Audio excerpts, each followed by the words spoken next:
Bem, boa tarde a todos. Nós estamos iniciando a apresentação de uma leitura, romance Cara de Bronze, de João Guimarães Rosa, intitulado, com o seu subtítulo, Vórtices em Grau Zero. Nosso grupo de leitura parte do princípio de que, ao escrever este romance, ou esta história, ou este conto, Guimarães Rosa traz uma problemática de linguagem. Que problemática é esta, né?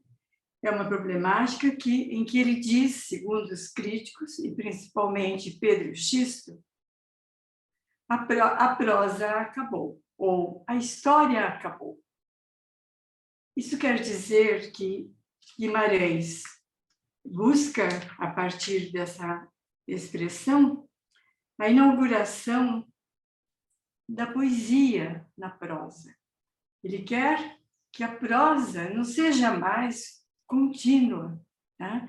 E que traga em si, além das relações do homem com a vida, com a natureza, traga em si a palavra explorada poeticamente. Falo isso em nome dos críticos de Guimarães Rosa. E nessa busca tem uma linguagem errática, uma linguagem narrativa, né, que se busca poeticamente a partir do trabalho com a sonoridade ou a musicalidade, né, as sintaxes fonemáticas, morfológicas estranhas, que trouxessem esta grande imagem do sertão. Exatamente aí nós situamos o território dessa narrativa, no Urubuquaquá, no Pinhém, né? E neste contexto é que é desenvolvida a história poética de Cara de Bronze. Bem, essa expressão poética para Guimarães Rosa, é interessante enfatizar, tem um hibridismo de construção, ou seja, há uma arquitetura na montagem dessa obra. E essa arquitetura, a nosso ver, alcança, né, o conceito de um vórtice literário, né, que coloca a história dentro de uma hierarquia. Então, nós vamos caminhar nessa direção, né, de que a narrativa poética vai se apossar do signo do sertão, vai fazer da palavra ou do signo, né, uma expressão de descontinuidade poética, razão pela qual ler Cara de Bronze não é permitido lê-la linearmente.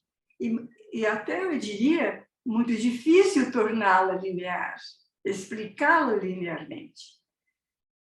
Pela maneira como ele aborda as semelhanças sonoras, morfológicas, sintáticas, né? Rompendo a continuidade de uma lógica narrativa. Então, o Cara de Bronze, como uma personagem oculta, enigmática, como veremos, né? Não tem uma existência própria, né? Ele é meramente poesia. Ele é um semblante poético, que nós veremos em detalhes, aproximando-se da natureza. Então, não há uma existência, né?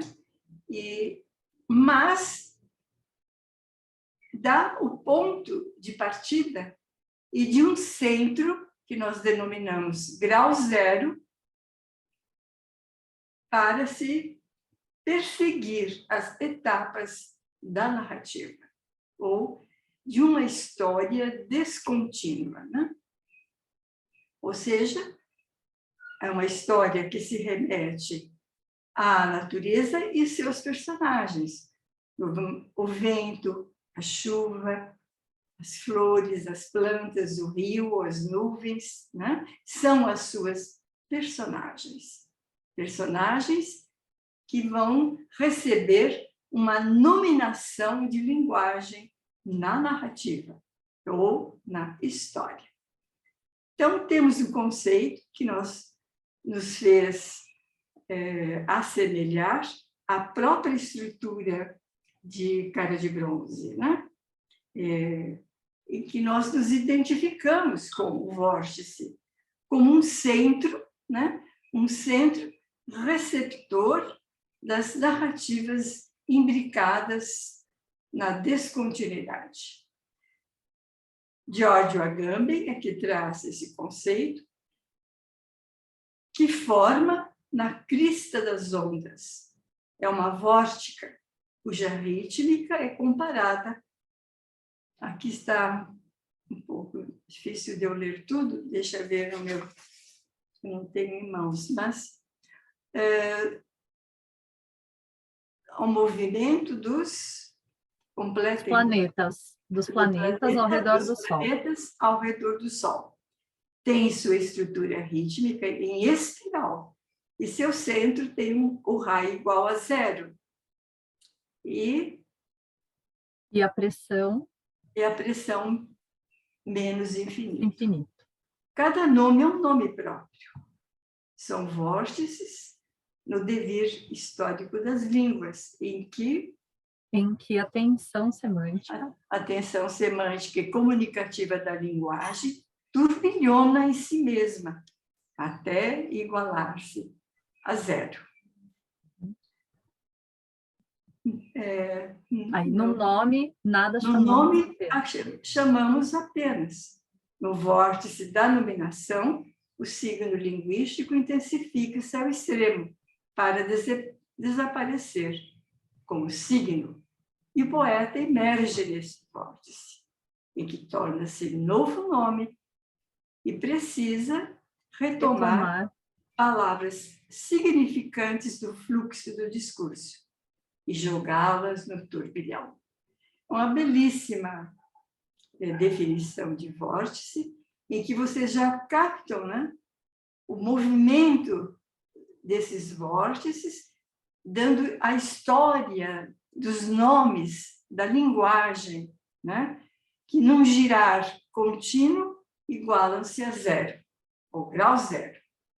Então, nesse vórtice, muito interessante lembrar que o signo linguístico ele tende a desaparecer, né? E ele torna-se todos os nomes possíveis a serem atribuídos a esse movimento, né?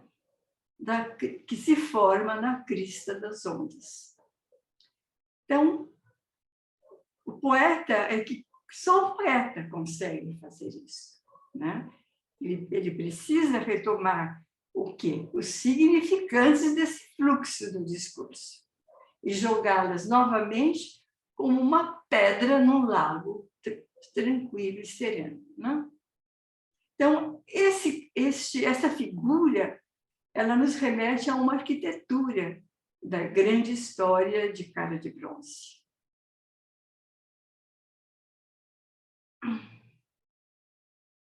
Essa história, pela nominação, né, e a maneira como, em forma de um roteiro teatral, acontece, é uma experiência de linguagem, né? Ela não está pronta, ela é feita, ela é refeita, ela é retomada continuamente. Como vimos e todos leram, né? A cada morfologia ou fonologia, ou simplesmente dentro de uma musicalidade poética. Então, não é possível buscar significados diretos na leitura do Cara de Bronze, porque é uma linguagem que vai nascendo, né, desde os gerais, que são o sertão, são a vida no sertão, né, mineiro, e no Burital, como estamos vendo aqui à direita, o Burital compõe essa natureza, né? E, ao mesmo tempo, reúne em si as qualidades que são exploradas na experiência de linguagem da vida no sertão. Então, temos, de início, uma similaridade junto ao Buriti, né? Que se faz valer como árvore símbolo dos gerais, como árvore homem. E como árvore homem, quem a representa é Grivo, a personagem, né? Essa personagem que é o narrador, embora já antecipo, há muitos narradores. É uma narrativa plural de narradores, em terceira e primeira pessoa, simultaneamente. A árvore homem unifica todos os seres e coisas. Aí eu diria, Grivo unifica todos os seres e coisas do sertão burital, né? A rítmica é poética. Os críticos de Guimarães falam dessa rítmica como uma substância na diegese inventiva de Guimarães, né? É uma rítmica que ele assemelha à poesia, né? Para voltar-se para a natureza, né? Para os seus habitantes, que surgem aleatoriamente da narrativa que tem como mãe o verde do sertão, né? Então, o Buriti é um sujeito e um objeto do narrar, só que ele vai tomando diferentes nomeações e simbologias e, signicamente, né? Ele é o início e o fim, mas, embora a narrativa comece pelo fim no início, como veremos. Então, é um ambiente narrativo nos campos do Urubuquaquá no Pinhão, né? Onde mora o fazendeiro enigmático e oculto, Cara de Bronze. Então, há uma língua rosiana neste narrar, né? É uma língua que se faz particular em cada sujeito falante e se presta a um trabalho singular enquanto narrativa. Ela comunica, veicula sentido, mas resiste ao próprio sentido. Tanto que, diria, não é possível procurar o sentido durante a leitura aqui, porque os elementos surgem na língua, né? Mas é uma língua em trabalho poético, né? Como diz, assinalando que existem elementos na língua não captados pela razão e que as palavras contêm uma importância irracional, inconcebível, intimamente poética. Então, é uma linguagem altamente literária. Eu repito por mim, é uma linguagem, isso que é linguagem literária, que tanto falamos, né? Tanto insistimos em mostrar como algo indizível que toca o leitor, né? que convida cada um a ouvir a música da língua e que deve expressar o que a lógica da língua obriga a crer. Então, é uma lógica implícita à diegese inventiva rosiana. Rosa fala de uma Babel espiritual de valores em que se vivia em sua época. E há uma tendência da espiritualidade mesmo no olhar desse narrador, né? Sendo que cada autor, diz ele, devia criar, como ele próprio, né? O seu léxico, a sua própria escritura. Então, a narrativa, ela corre junto a esse fazer rítmico da poesia, né? E, ao mesmo tempo, a primeira pessoa assume mais do que a terceira pessoa, né? Entre o canto, o cantador, a musicalidade do próprio discurso. E das metáforas que os cantadores usam, como a rosação das rosas, né? O ensol do sol, e a outra, deixa eu ver se eu tenho aqui. Tem o coqueiro coqueirando, né? As sombras do vermelho, Isso. e por aí vai. O coqueiro coqueirando, as sombras do vermelho, a brotação das coisas, luaral, etc. Então, é uma musicalidade permanente em todas as personagens, tanto da natureza, do sertão verde, quanto dos seus cantadores, né? Que acompanham a narrativa, acompanham a narração, né? São também narradores que cantam, que citam em primeira pessoa, junto ao narrador em terceira pessoa. Então, o cantador e o poetar. Há uma fusão entre eles e o diálogo sobre Cara de Bronze, que é o grande enigma que apenas Grivo conseguirá nomear, né, qualificar como o seu fazer, né, sígnico junto ao ser signo de Cara de Bronze. Então, quem é esse Cara de Bronze? Né? Ele não exibe dimensão extra-humana, pois é ser ilhado, impotente, terreno, doente. Dito, maldito, né? De Malacafa. Eu vou ler esse trechinho. Por favor. Leio sim. Cara de Bronze não exibe dimensão extra-humana, pois é serilhado, impotente, terreno, doente, dito maldito de Malacafa. Aí tem um pedacinho repetido, né? Morgado de morte com culpas em aberto, mal-aventurado. É o velho. Velho manda, ordena, ele é rico e feito. Homem morgado de morte, com culpas em aberto, em malavento, malaventurado, podendo dar beijamão a seus 40 vaqueiros, mas escolhendo só um só para o remitir. Isso, mais adiante, se verá. Tinha uma gota d'água dentro de seu coração. Então, ele é um signo, né? Não humano.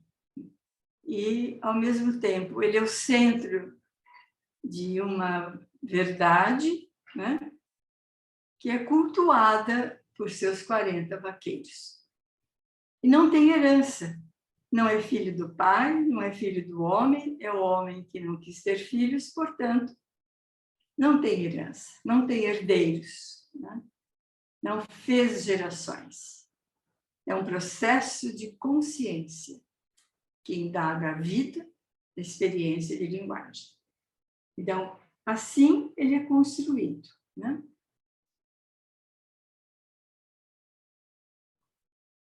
Como poema, Cara de Bronze é uma cantiga, narrada, né? E há frases nos cantos que provam essa cantiga, e onde traz todas as regras, né, do poetar, do cantador, né, do provençal. Tu és formosa, tu és ventura feito vida. E ao falar assim, ele traz junto todas as personagens da natureza, né? Que, na verdade, já vamos percebendo que a formação dos vórtices, né? Que estão sendo nomeados, mas que, para assim serem, precisam passar pela voz do narrador. Que a grande autoridade do texto não é o cara de bronze, é Grivo que faz o ser, né, falar, criando vórtices, criando novos começos, novas entradas nos gerais. Já que por sempre os gerais têm fim, né? Então, há uma infinitude nessa falação, na narração de Grivo, que é ele que vai narrar o Buriti, e muito em favor da sua semelhança corporal como um homem alto, né? Tal como um Buriti. E vai narrar por metáforas, por analogias, por similaridades. Terras tristes, caminho mau, e assim ele vai, né, trazendo o sertão que Cara de Bronze quer conhecer. E Grivo vai fazer essa poética do ser do Burital. Então, o narrador Grivo e os narradores intervêm como seus cantadores, levando para suas imagens poéticas em seu falar, né? O elemento lírico, eu agora falo, ele é intermitente, ele predomina. E a consciência do ritmo, da quadra, do verso, ela vai se firmando, né? E dando um sentido ao ouvido, à musicalidade dessas formas matrizes líricas, poéticas dos trovadores populares. E aí entra a cultura no Urubu-Paquá, né? Como uma noite mal dada de preta, né? Então, veja como a natureza ela é revivificada, né? Ela passa a ser personagem atuante nesses intervalos onde entram os cantadores do Buriti pela voz do narrador em terceira pessoa. Até a boiada, o berrante, né, esse trestreme, né, participa desse fundo narrativo, que tem um compromisso com a dança, com a música, com o corpo, né, o corpo poético. Então, tudo isso que eu estou falando é a experiência enunciativa. Eu poderia dizer a vocês que é a enunciação que narra, o inverso da história normal. Muito bonito dizer isso, né? Que ela que vai colocando essas mutações técnicas é a enunciação, né? É a diegese, é a ficção, inventividade em terceira pessoa, onde há o contador e há cantadores de histórias, né? Então, não há uma lógica única, conceitual. A nomeação, volto a mostrar a imagem, é uma pedra que se joga no lago, sobe a onda e sobe o signo novo, sobe o novo fluxo discursivo. É uma arquitetura que mexe com um turbilhão dos vórtices, tá? na semiótica da enunciação, em tempo ontológico, ou seja, há muitos começos no Cara de Bronze, né? E ainda começos em rodapés, começos em informações paralelas que acompanham a narrativa, interagindo com o sertão, né? Com a descrição com o sertão. O movimento narrativo realmente predomina o enunciativo do discurso indireto livre. O sujeito se desloca do centro e é substituído pelas enunciações. Narrador é sertanejo, é voz em canto contínuo, escrita na linguagem do sertão. Ou é uma articulação vertical. Então, natureza, mito, tudo está em função de um modo de narrar, né? Um ato de narrar, em que as vozes se solidarizam simultaneamente. Embora pareça quem abre o texto, né, mergulha nele, elas ecoam na simultaneidade, né? E esse abre para o outro na interação enunciador e enunciatário. Constantemente, as alteridades se manifestam. Elas perdem o centro e ganham outros núcleos nesses nexos, né? E o signo recebe sempre um novo nome. Isso é muito importante observar, porque é o conceito de vórtice, né? Essa nominação interrompida, renovada, renascendo, ganhando sempre um centro novo, ou um turbilhão de sons, musicalidade da fala e musicalidade do silêncio, né? Então, o lírico rosiano admite um número maior dessas estruturas, nessa maneira vertical, e é ligada às condições atribuídas pela coletividade dos grupos primitivos e ao mundo dos poetas. Vejam que a morfologia toda, a escrita, a seleção, né, vocabular, sonora, ela está em canto-frases, e são músicas, são musicalidades, né? É uma poética musical, né? E nessa articulação, o que faz essa articulação é a inoperosidade, ou seja, eu descriar para recriar, né? Esse movimento em vórtices circulares é um movimento em grau zero, ou seja, ele vai até o limite e volta, retorna, vai ao limite e volta. E o narrador, assim, é o cantador que faz a ontologia do sertão, como um discurso poético.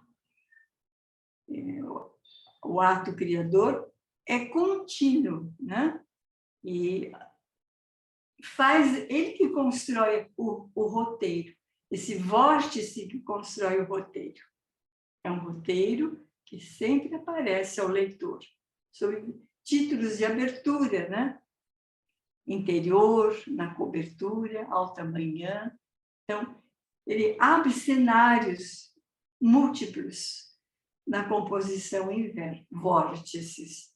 Converte o roteiro, tem essa intenção de transformá-lo em texto cinematográfico, imagético, criando imagens no imaginário do leitor. E com isso ele vai o quê? Documentando o sertão, né, do Burital, em vozes indicadas pelo narrador, diálogos reduzidos, breves, reduzidos a 0 grau. Isso tudo se faz como um enigma, né? É um você não recebe diretamente a informação, a mensagem, porque como ela é polifônica, né, e dialógica, né, o tempo todo, ela lança para o leitor, né, esta solução, essa resposta de quem é Cara de Bronze, né? Título da narrativa. Você poderia ler, Beatriz, por favor? Posso sim.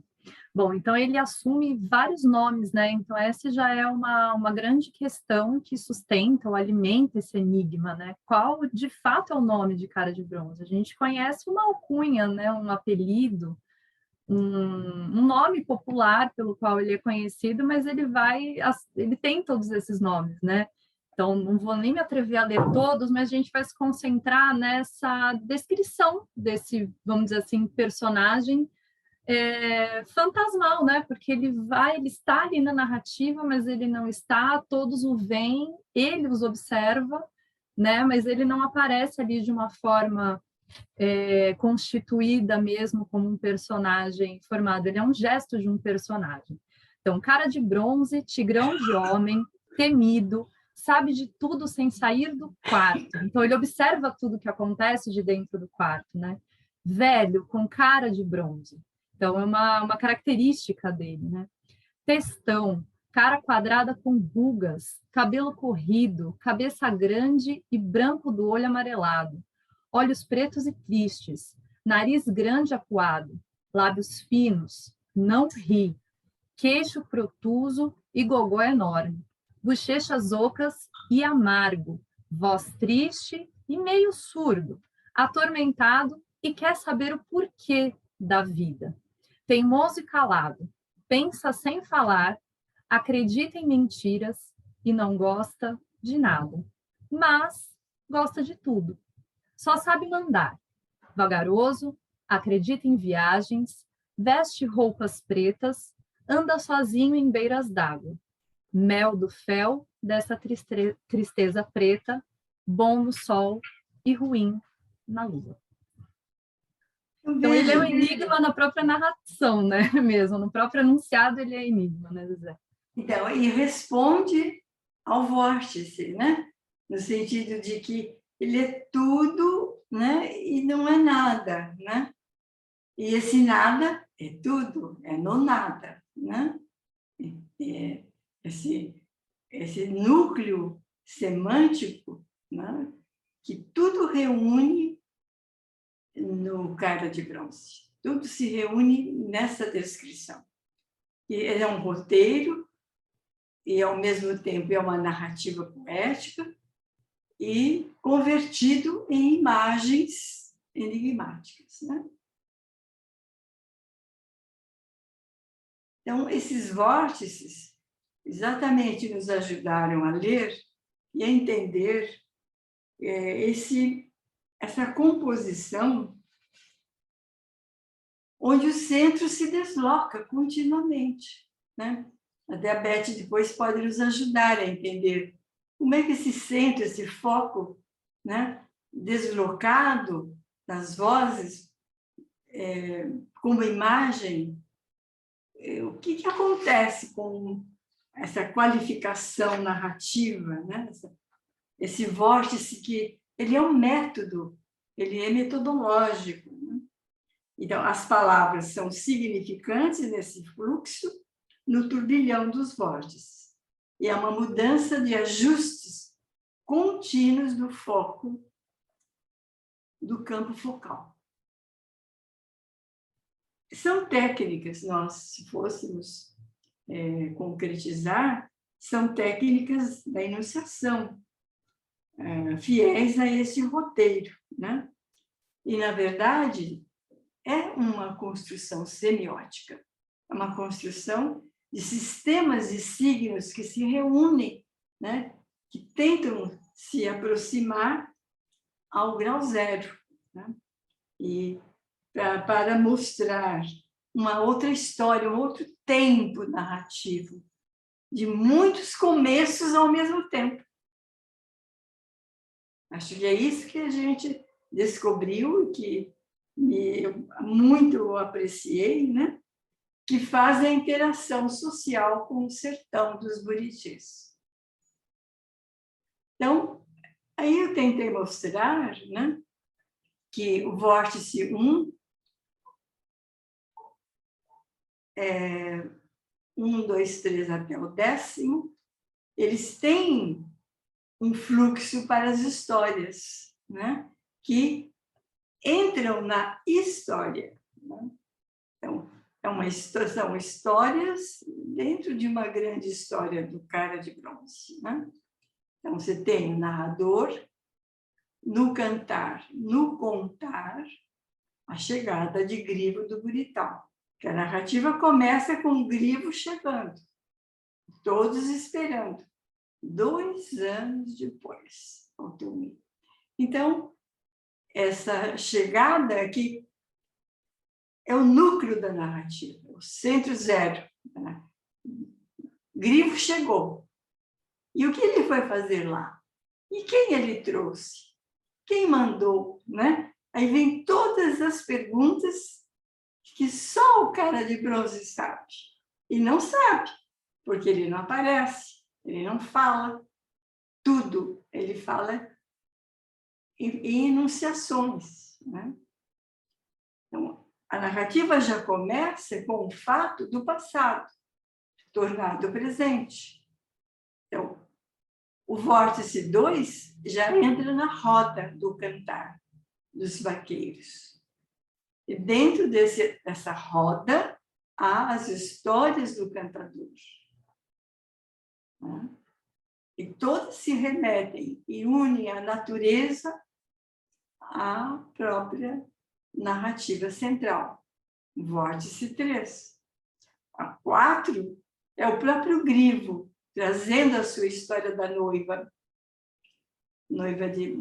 branca, que não se sabe se existiu, se veio ou não veio, se foi mulher noiva dele ou não, e quem é essa noiva que Cara de Bronze quer?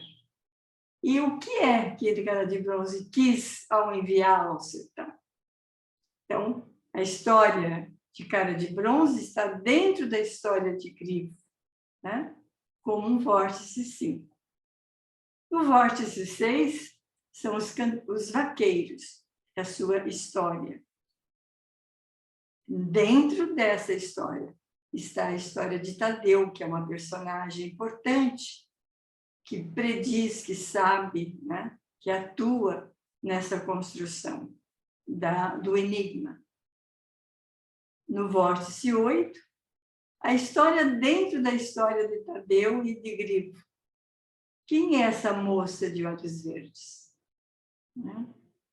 Que é e não é, ou foi e não foi, a história da noiva de Grivo, como um vórtice 9. Então, uma história recebe outra história, que não responde uma à outra, né? Porque estão fazendo poesia, a poesia do Burital, né? Do sertão. Para onde Cara de Bronze enviou Grivo, né? Escolheu Grivo na sua semelhança ao Buriti, né? Para aprender cientificamente, entre aspas, a ver o sertão, a conhecer o sertão, né?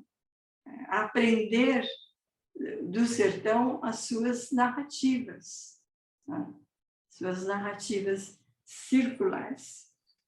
Então, o narrador, os narradores, fazem essa ontologia do sertão, né? E, ao mesmo tempo, fazem a arquitetura do Cara de Bronze. Né? Eu acho que agora vou passar a palavra à Beatriz, terminando e dizendo: o que Grivo foi fazer no sertão? a pedido de Cara de Bronze. Ele foi buscar a poesia do sertão, aprender as palavras cantigas do sertão, né? Na natureza, e para uma outra nominação na narrativa. E muito bonito que eu escolhi, ao buscar essas palavras cantigas, Grivo apenas diz, eu fui, né? Tornou o verbo intransitivo, né? A sua verdade. E uma verdade que não é fechada, não é concluída. É a descoberta de que nada nos é permitido saber. Aí vem o homem quer ter essa grande aventura de tudo saber e chorar por ela. Então, há uma lição, né? De buscar a palavra cantiga da poesia da natureza, da sonoridade e das formas, né? Da beleza do grande sertão. Há muito a falar, sabe? Que a gente poderia, assim, em cima do texto, né? Mas só fecho dizendo que é um enigma que cada leitor vai descobrindo, vai descriando, inoperando, né? Diante dessa experiência enunciativa da prosa poética.